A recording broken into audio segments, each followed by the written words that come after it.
చిక్కి ఉన్న నన్ను నీవు విడిపించావు.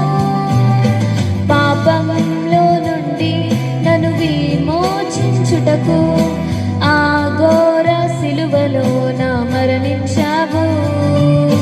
నా శత్రు